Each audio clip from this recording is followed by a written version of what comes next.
11장 16절부터 24절까지 제가 한 절, 여러분이 한 절 교독하겠습니다. 로마서 11장 200 신약 성경 255페이지입니다. 16절부터 24절까지입니다.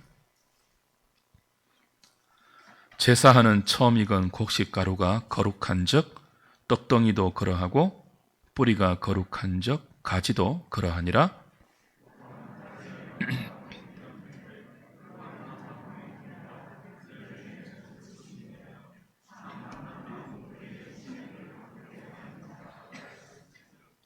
그 가지들을 향하여 자랑하지 말라. 자랑할지라도 내가 뿌리를 보전하는 것이 아니요 뿌리가 너를 보전하는 것이니라.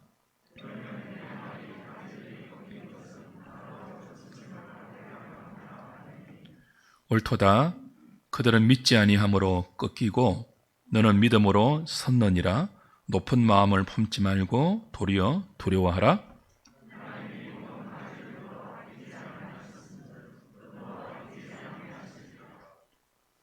그러므로 하나님의 인자하심과 준엄하심을 보라. 넘어지는 자들에게는 준엄하심이 있으니 너희가 만일 하나님의 인자하심에 머물러 있으면 그 인자가 너희에게 있으리라. 그렇지 않으면 너도 찍히는 바 되리라. 그들도 믿지 아니하는데 머무르지 아니하면 접붙임을 받으리니 이는 그들을 접붙이실 능력이 하나님께 있음이라. 내가 원 돌 감람나무에서 찍힘을 받고 본성을 거슬러 좋은 감람나무에 접붙임을 받았으니 원 가지 이스라엘 얼마나 더 자기 감람나무에 접붙이심을 받으랴. 아멘.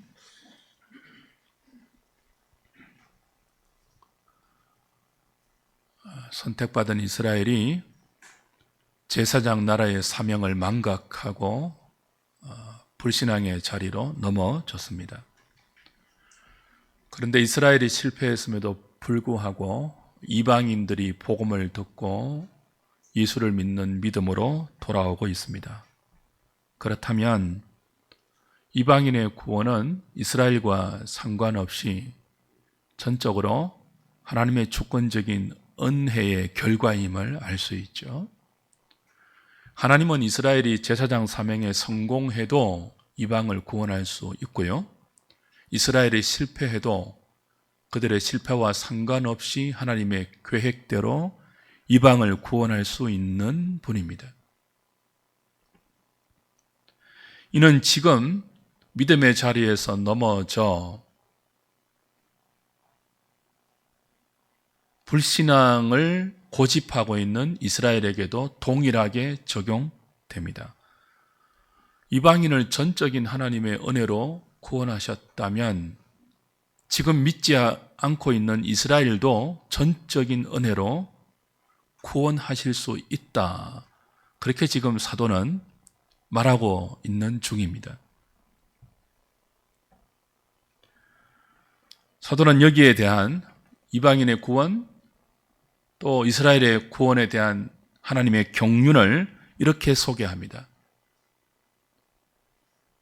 원래 하나님의 백성인 이스라엘이 믿음의 자리에서 떠나고 하나님의 백성이 아닌 이방인들이 복음을 듣고 믿음의 자리로 들어오는 것을 보고 유대인들이 시기한다, 질투한다.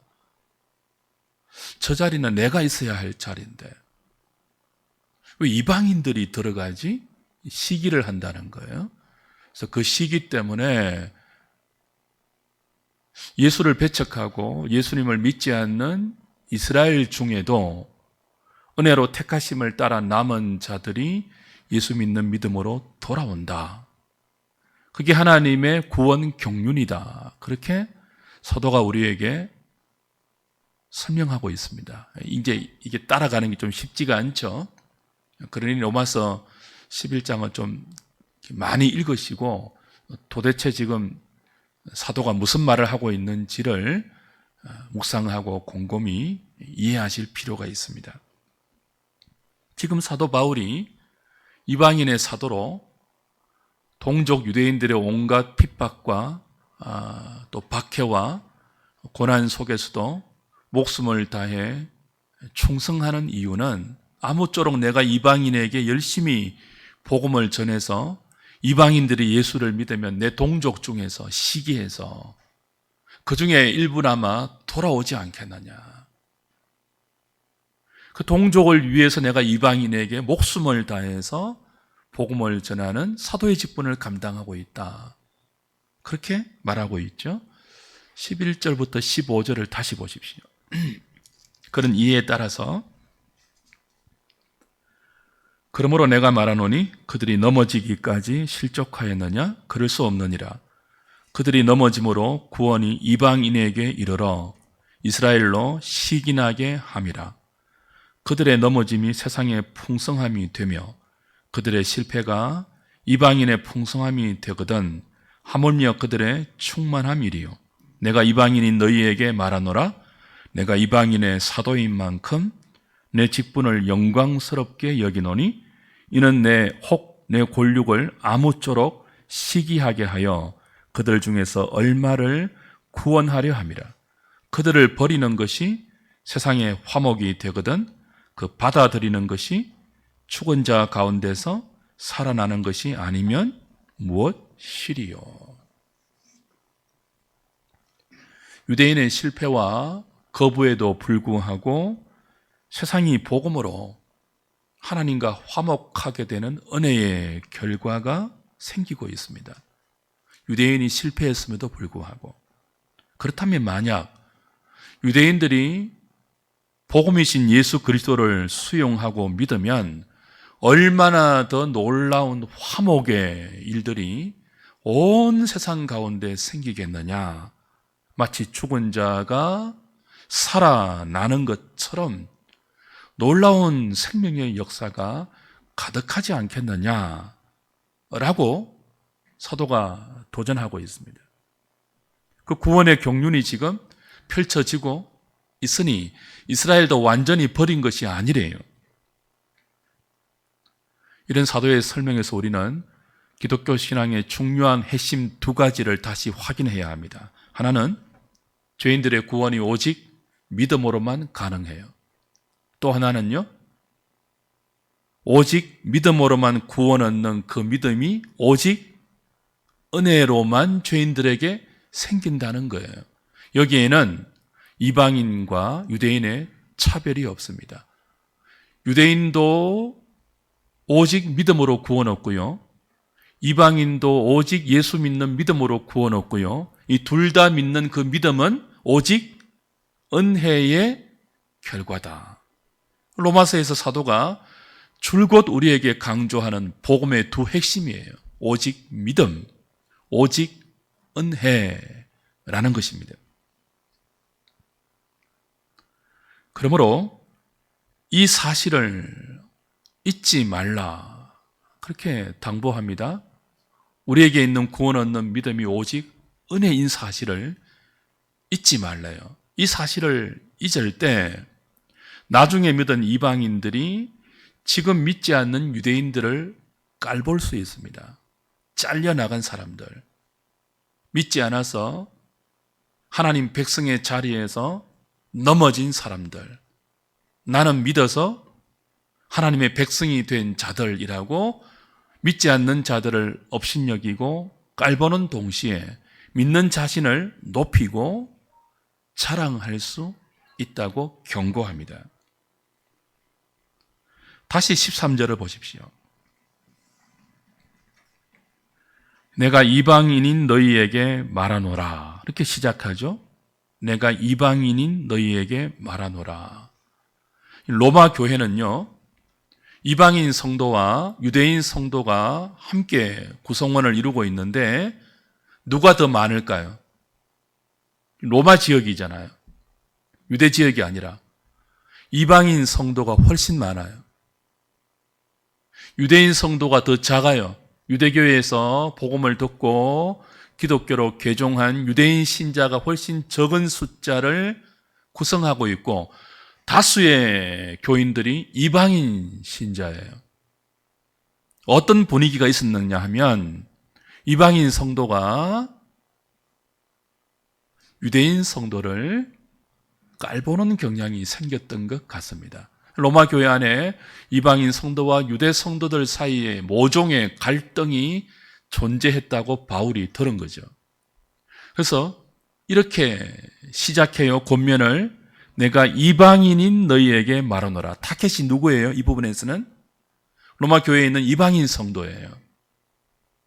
자, 이 호칭이 앞에 10장 1절에서는요, 형제들아라고 애정어린 호칭을 썼습니다. 형제들아. 그죠? 그리고 다음에 볼 11장 25절도 형제들아. 그렇게 불렀단 말이에요. 근데 11장 13절은요, 내가 이방인인 너희에게 이렇게 말합니다. 그러니까 어떤 분위기가 느껴집니까? 애정이 담긴 것보다는 좀 이렇게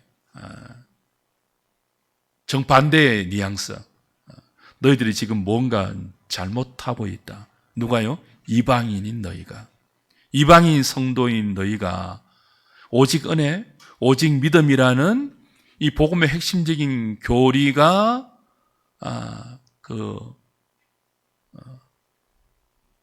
이끌지 않는 그 교리에서 벗어난 행동, 그 교리에서 벗어난 모습을 좀 보이고 있으니 내 말을 좀 들어라. 뭐 그렇게 13절 이하가 시작이 되어요. 이 부분은 조금 경고와 책망의 뉘앙스인 것을 알 수가 있죠.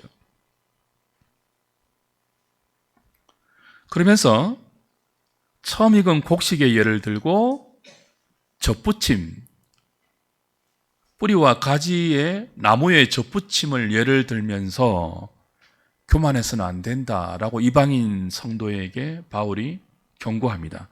16절부터 다시 보십시오. 16절부터 21절까지. 제사하는 처음 익은 곡식 가루가 거룩한 즉 떡덩이도 그러하고 뿌리가 거룩한 즉 가지도 그러하니라. 또한 가지 얼마가 꺾이었는데 돌감람나무인 내가 그들 중에 젖붙임이 되어 참 감람나무 뿌리의 진액을 함께 받는 자가 되었은즉 그 가지들을 향하여 자랑하지 말라. 자랑할지라도 네가 뿌리를 보존하는 것이 아니요 뿌리가 너를 보존하는 것이니라. 그러면 네 말이 가지들이 꺾인 것은 나로 젖붙임을 받게 하려 함이라 하리니 옳도다. 그들은 믿지 아니함으로 꺾이고 너는 믿음으로 섰느니라. 높은 마음을 품지 말고 도리어 두려워하라. 하나님이 원 가지들도 아끼지 아니하셨은즉 너도 아끼지 아니하시리라. 자, 높은 마음을 품지 말라. 너희들에게 있는 믿음을 감사하는 동시에 두려워하라. 그게 강조되어 있죠. 이방인 성도들이 지금 높은 마음을 품고 있어요. 유대인 성도들을 깔보는 마음을 표시하고 있어요. 그래서 두 가지 비유를 들죠. 처음 익은 곡식 가루의 덩어리가 거룩한 적, 떡도 거룩한 것은 떡 때문이 아니라 처음 익은 곡식 가루가 거룩하기 때문이다. 이 초실절 제사를 비유로 들고 있는데요. 이스라엘의 그 추수 때에 처음 익은 곡식은 하나님께 구별하여 드림으로 모든 수확물이 하나님께서 은혜로 주신 것입니다라고 고백하도록 했잖아요. 그죠? 그 처음 익은 곡식을 초실절 거제의 제물로 드린단 말이에요. 구별하여 드리니까 거룩한 거예요. 그럼 이제 그렇게 구별하여 드린 초실절 처음 익은 곡식의 열매를 가루로 만들어서 떡덩어리를 만들죠. 그 떡덩어리를 올려드리면서, 거제는 올려드리는 제사예요. 올려드리면서 모든 것이 내게 있는 모든 것이 하나님이 주신 것입니다 라고 감사의 제사를 드린단 말이죠. 그 광경을 지금 사도가 예를 드는 거예요. 그 떡덩어리가 거룩하게 올려지는데 이 떡덩어리를 이제 이방인 신자로 비유하는 거예요. 네가 거룩한 것이 아니라 떡덩어리를 만든 가루가 거룩하다는 거예요. 그 가루가 누구냐? 처음 익은 곡식 열매. 처음 믿음으로 의롭다함을 받은 이스라엘 백성들. 그러니까 이스라엘 신자와 유대인 신자와 이방인 신자를 첫 열매와 떡덩이로 비유하면서 네가 거룩한 것은 네가 잘났어가 아니라 이스라엘을 부르신 그 하나님의 은혜 때문임을 강조하는 거죠. 뒤이어서 이제 가지와 나무와 뿌리와 접붙임의 비유를 덩달아 합니다. 가지가 거룩한 것은 가지 자체 때문이 아니라 뿌리 때문이래요.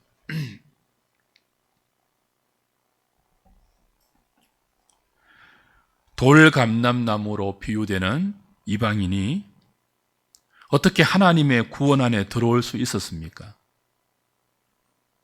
하나님께서 참 감람나무인 이스라엘 중에 부러진 가지, 믿지 않는 가지를 잘라내고 그 자리에 돌감람나무인 이방인을 접붙였어요. 그래서 같은 참 감람나무 뿌리의 진액을 마시게 하셨기 때문에 그들이 열매 맺는 참 감람나무가 될 수 있었다는 거예요. 어떤 마음을 가져야 된다는 거죠? 원래 참 감람나무가 아니었습니다. 이방인들은 돌감람나무였습니다. 그런데 참 감람나무가 되었어요. 자기가 잘났어가 아니라 참 감람나무 가지 가운데 일부가 믿지 아니하므로 주인이 잘라내고 그 자리에 주인의 주권과 주인의 은혜로 돌감람나무 이방인을 뭐예요? 접붙였어요. 그래서 참 감람나무 뿌리에서 나오는 진액을 받아 마시게 하여 참 감람나무 열매를 맺히게 했어요. 자기가 똑똑하고 자기가 특별하고 자기가 대단했어가 아니라 돌감람나무에 불과했는데 하나님께서 은혜로 그냥 접붙여 주신 거예요. 그렇다면 높은 마음을 품으면 안 된다.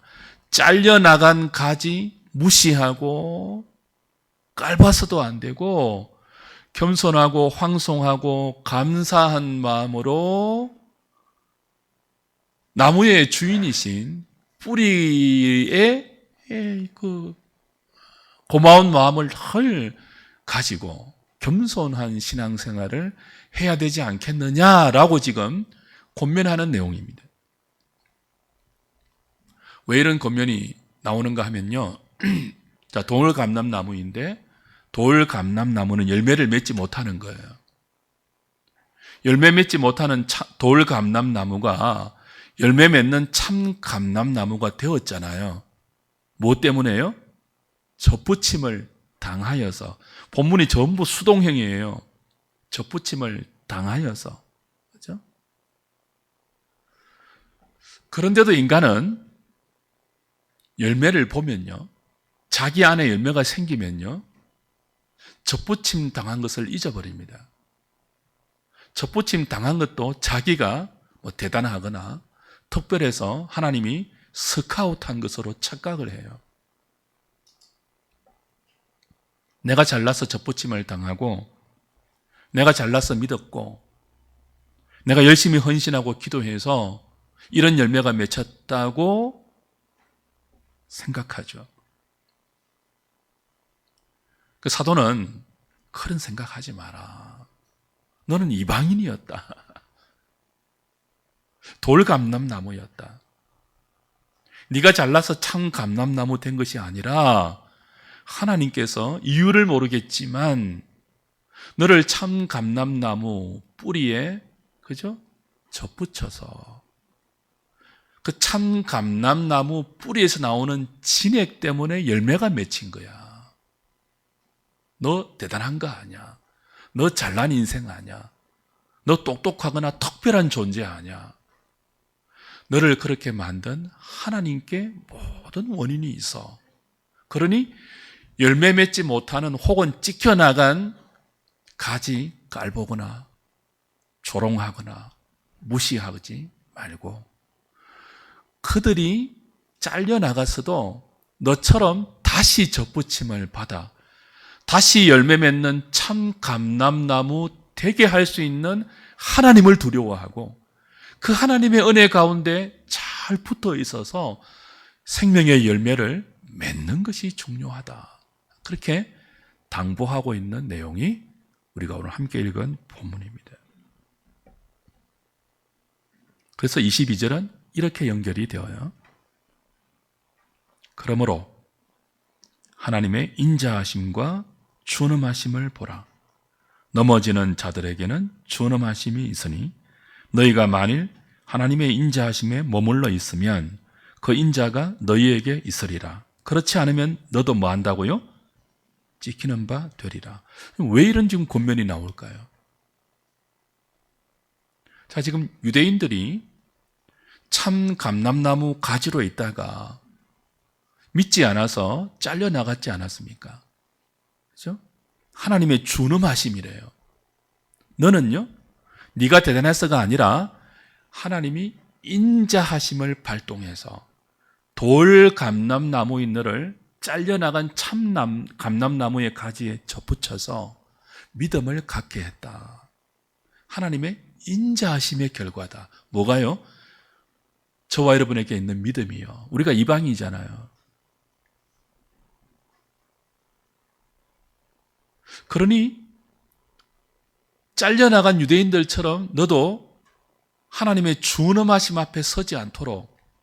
이스라엘이 왜 잘려나갔다고요? 특별한 줄 알고 자신들이 선민이니까 대단한 줄 알고 자기가 다른 이방인과 다르게 아주 고급하고 우월하고 자격이 넘치고 대단하고 특별한 민족이고 특별한 사람인 줄 알고 자랑하고 마음을 높게 두었어요. 그래서 예수님이 필요 없는 거예요.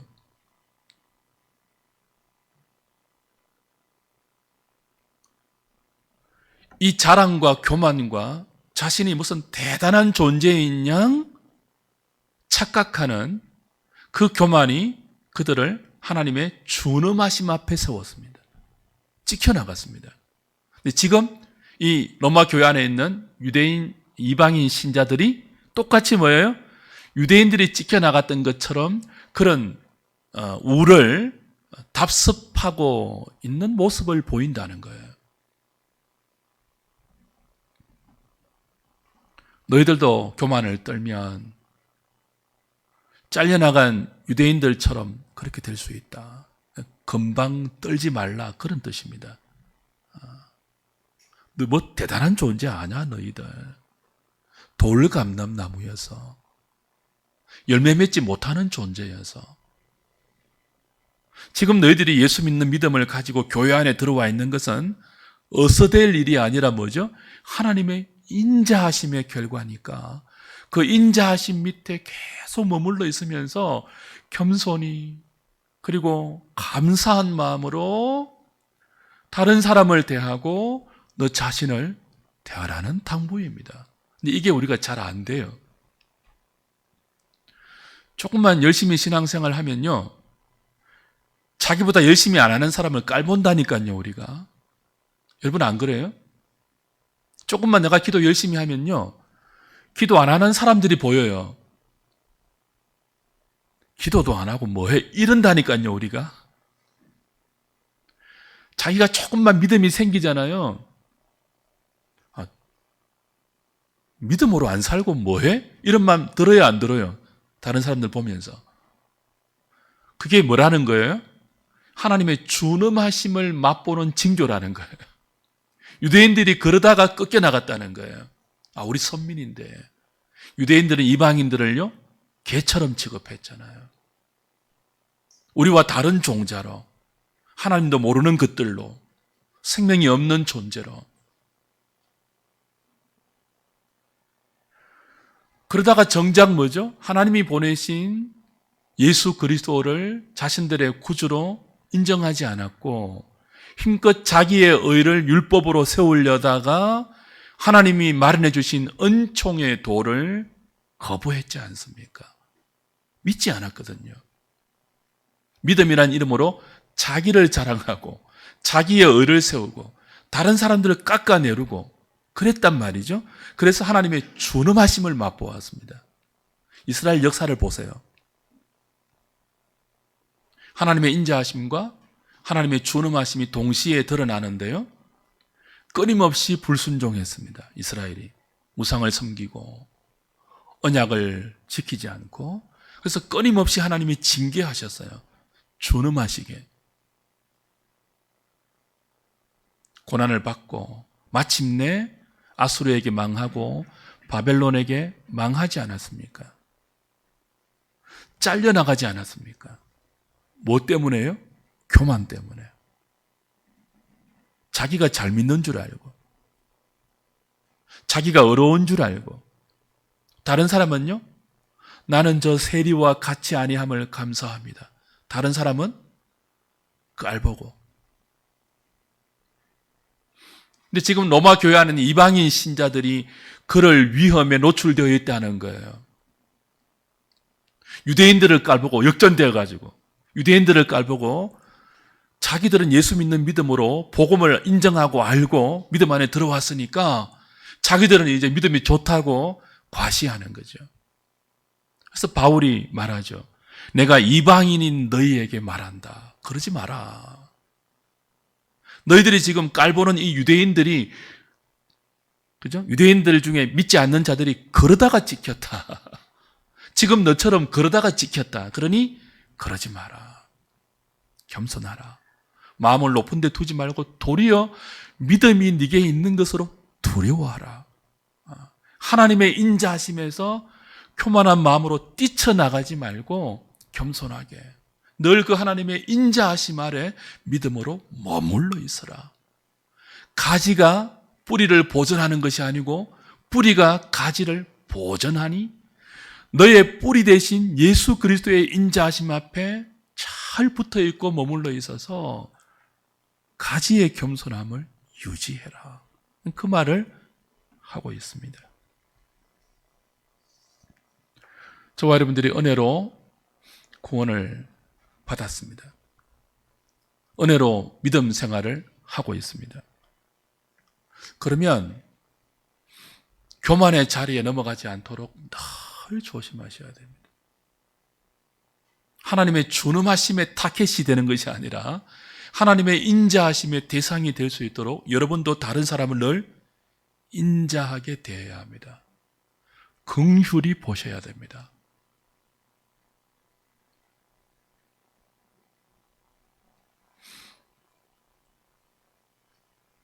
유대인들이 율법의 행위로 자기 의를 샀고 자기 욕심을 위하여 하나님을 우상처럼 섬겼죠.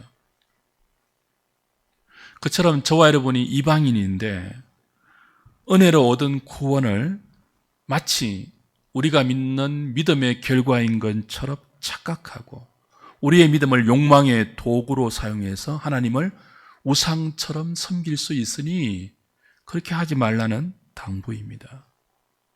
바울의 의도가 분명합니다. 오직 은혜, 오직 믿음으로 구원을 받았다면, 그 은혜와 그 믿음으로 교회 구성원의 지체가 되었다면 절대로 교만해서는 안 된다. 그런 의도입니다. 우리는 유대인을 멸시해서 인류의 비극을 만들어냈던 독일의 역사를 알고 있습니다. 지금도 사과하고 있잖아요. 20세기 초반 히틀러를 보십시오.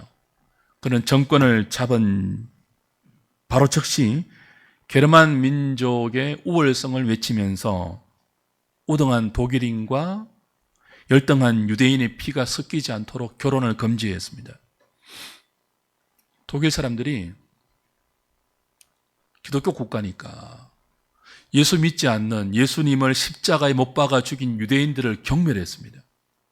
역전이 되었죠. 옛날엔 유대인들이요 이방인들을 경멸했잖아요. 개라고. 지금 그 당시에 독일은요 유대인들을 경멸했습니다. 예수를 죽인 종족들, 열등한 민족들. 그래서 우리 기독교 국가인 우월한 게르만 민족과 저 열등한 유대인 민족은 결혼해서 피가 섞이면 안 된다고 결혼 금지법을 히틀러가 정권을 잡는 즉시 만들었어요. 그것도 모자라서 유대인들을 강제 수용소에 격리했죠. 그리고 자비로운 살해라는 명목을 붙여서 600만 명이 넘는 유대인들을 죽였습니다. 아무 양심의 고통 없이. 어떤 명목으로 죽였다고요? 자비로운 살해. 예수를 죽인 열등한 종족이니까 유대인들이 자비롭게 죽이는 것이 그들에게 복이라는 거예요. 왜 이런 비극이 발생했습니까? 접붙임을 받은 가지가 은혜로 구원을 얻은 자신의 자리를 모르고 한없이 높아진 교만으로 유대인을 선교의 대상으로 보지 않고 불쌍한 눈으로 보지 않고 무시와 깔봄과 조롱의 대상으로 보았기 때문입니다. 우리도 이런 우를 범할 수 있죠. 제가 말씀드린 여러 가지 그런 경우에서요. 꼭 유대인과 이방인의 대조가 아니더라도 우리 안에 먼저 믿은 사람, 또 믿음이 좋다고 생각하는 사람, 직분이 있는 사람들, 기도 많이 하고 성경 많이 알고 봉사 열심히 하는 사람들이 이런 실수를 할 수 있어요. 봉사도 안 하고 열심도 없고 기도 생활도 못하고 성경 지식도 모르고 그런 사람을 깔볼 수 있단 말이에요. 자기가 돌감람나무였다는 사실을 잊어버리고 오직 참감람나무의 뿌리 되시는 예수 그리스도의 인자하심과 그 나무의 주인 되신 하나님 아버지의 사랑과 은혜 때문에 지금 이 믿음을 갖고 교회의 지체가 된 것인 줄을 모르고 마음을 높이고 하나님의 인자하심에서 벗어나 딱딱하고 정죄하는 마음이 되었을 때 우리는 늘 조심해야 합니다.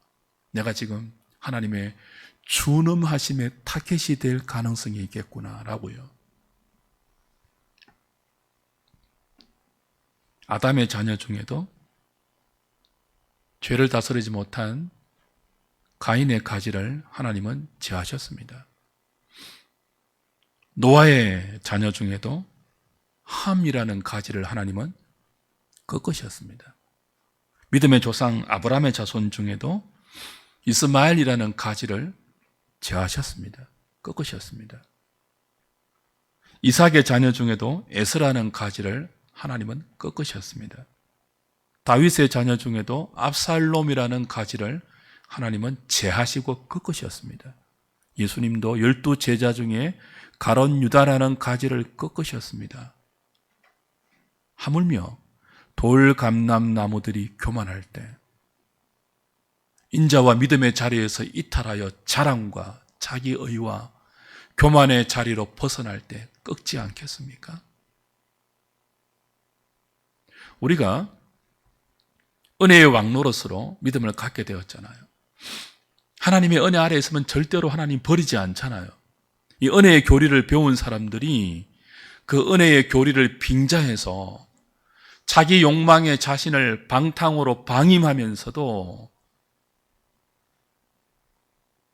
자랑하고 교만하고 신앙을 앞세워 하나님을 우상처럼 섬길 수 있다고요. 뭐 안 하고요? 돌감람나무가 접붙임을 당해서 참감람나무의 뿌리로부터 진액을 받게 되었으면 그 진액을 열심히 받아서 열매를 맺어야 하잖아요.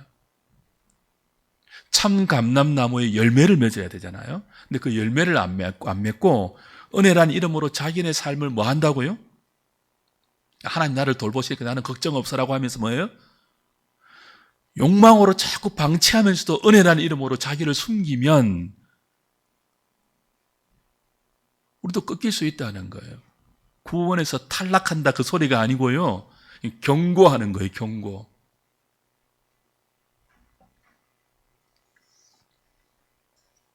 저와 여러분들이 오직 은혜, 오직 믿음으로 구원을 얻는 주의 백성이 되었다면 이제부터 뭐 하셔야 된다고요? 늘 인자한 눈으로, 그 은혜를 받은 사람답게 인자한 눈으로 다른 사람과 지체와 이웃과 만나는 사람들을 대해야 합니다. 그렇게 하지 마세요. 여러분보다 잘난 사람 앞에 비굴해지지 마시고요. 여러분보다 못나게 보이는 사람 앞에 어스대지 마세요. 그게 신앙의 기본입니다. 왜요? 우리가 오직 은혜로 믿음을 얻었고 오직 믿음으로 구원을 받았고 지금도 오직 은혜로 생명을 뿌리로부터 받고 있기 때문에 가지가 열매를 만들지 못해요. 뿌리가 공급해요, 진액을. 그 뿌리가 누구예요? 예수 그리스도이죠. 아브라함과 다윗의 자손으로 오신 예수 그리스도이죠. 우리는 자랑하려면 나의 뿌리가 나를 인자함으로 접붙여서 생명을 공급해 주신 나의 뿌리 되신 예수님을 자랑하고 예수님이 나를 불쌍히 보듯이 나도 다른 사람을 그렇게 대함으로 내게서 맺히는 생명의 열매를 보고 다른 사람들이 시기날 수 있도록 나도 저렇게 한번 살아보면 좋겠다라고 시기할 수 있도록 그렇게 생명의 경주를 하라는 것입니다. 뭐 하지 말고요? 자랑하고 어서대고 기도했더니 되네? 왜 기도 안 해? 이렇게 하지 마시고요. 기도 안 하는 사람이 보이면 불쌍히 보시고 더 기도해 주세요. 그분을 위해서. 여러분 입 밖으로 이거 내지 마시라니까요. 기도 안 하고 뭐 하고 이러지 마시라니까요. 여러분이 기도해 주시고 금식하세요. 그게 인자 아닙니까? 주님이 우리를 그렇게 지금 살리고 있다니까요. 너 뭐해? 이렇게 안 하신다니까요. 우리를 위해서 십자가로 가셨고 우리를 위해서 피 흘려 죽으셨고 우리 위해서 부활하셨고 우리 위해서 지금도 탄식하면서 기도하시고 우리 위해 지금도 종일 손을 벌려서 진액을 공급하고 계십니다. 자비하심으로 인자하심으로 그 인자의 열매와 그 인자의 성품과 자비로 만나는 모든 사람들을 대하여 나를 보는 모든 사람이 내가 믿는 이 신앙을 보고 시기를 일으키고 질투를 일으키고 하나도 저 사람처럼 좀 하나님의 복을 받고 싶다고 그런 마음이 좀 일어나도록 어떻게 하지 말고요? 예수님은 좋은데 저 인간은 싫어. 이런 생각 들지 않도록 입 바르고 똑똑하고 뭐 날카롭고 그러지 마시고 알아도 때로는 모른 척 그렇게 기다려주고 품어주고 그렇게 인자하심으로 모든 인생을 대하여 여러분도 하나님의 인자하심 가운데 계속 머무를 수 있도록 남은 우리의 생에 믿음으로 잘 경주하는 저와 여러분 다 되시기를 우리 주님의 이름으로 부탁드립니다.